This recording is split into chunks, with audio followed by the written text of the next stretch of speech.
Salut, c'est Florian, bienvenue dans cette vidéo. Vous avez un projet immobilier, mais après calcul, votre taux d'effort ne vous permet pas d'emprunter pour votre projet. Dommage. Non, je rigole. On va voir ensemble comment l'améliorer. C'est parti. Donc tout simplement, vous devez commencer par bien discerner votre capacité d'endettement et votre taux d'effort. Je vous fais un petit aparté avec un exemple. Mettons un gars qui s'appelle Fred, qui gagne 1800 € par mois net, qui a un crédit voiture de 180 € par mois. Il ne paie pas de loyer, il est hébergé par la famille, il vit chez ses parents. Dans ce cas-là, il a un taux d'effort de 10%. Et pour arriver à son taux d'effort maximal de 35%, il lui reste donc 25% de son revenu, soit 450 € par mois de capacité d'endettement encore. Ça, c'était l'exemple de Fred. Mettons un autre exemple, un gars au pif, Timothée. Timothée, il gagne 3600 € net par mois, donc il a un très bon salaire. Et lui, il vit chez lui. Et il a un loyer, il a un crédit immobilier dont la mensualité s'élève à 360 € du coup. Et ben, il est aussi à 10% de taux d'effort, puisqu'il consacre 10%, alors on admet qu'il n'a pas d'autres crédits en cours, hein, bien sûr.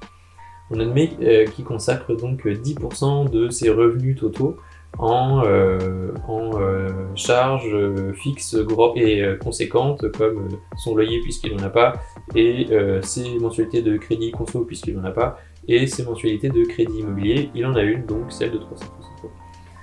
Ces deux personnes sont à 10% de taux d'effort. Par contre, Fred, qui était le premier, lui, il a 450 € de capacité d'endettement supplémentaire, alors que Timothée a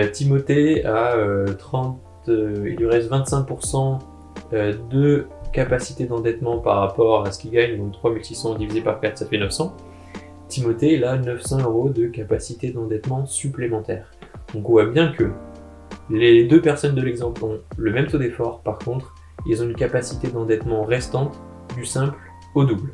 Donc vous devez bien discerner les deux notions pour répondre à la question qu'on se pose. Donc pour améliorer votre capacité d'endettement, vous devez vous pouvez augmenter votre capacité d'endettement sans augmenter votre taux d'effort du coup. Typiquement, améliorer votre taux d'effort, c'est améliorer la proportion en fait entre vos revenus et vos charges considérées comme fixes et immuables pour le taux d'effort.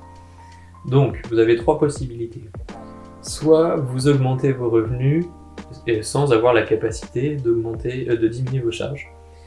C'est un cas assez rare parce que l'occasion d'augmenter ses revenus est pas évidente à se créer, et d'autant plus que quand les revenus augmentent, c'est en général de quelques pourcents.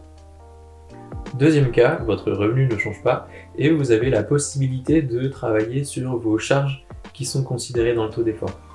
Ça veut dire le loyer, ça veut dire, donc si vous êtes locataire, ça veut dire vos mensualités de crédit, tout type de crédit confondu, etc.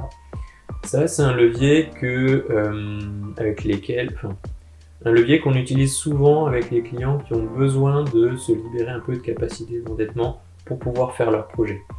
C'est souvent le levier qu'utilisent les courtiers aussi parce que ou encore mieux, le troisième cas, vous pouvez travailler sur les deux leviers. Typiquement, c'est encore mieux pour gagner, pour améliorer votre taux d'effort et donc gagner en capacité d'endettement indirectement, d'arriver à augmenter vos revenus et diminuer vos charges considérées dans le taux d'effort. C'est la seule façon de faire en fait.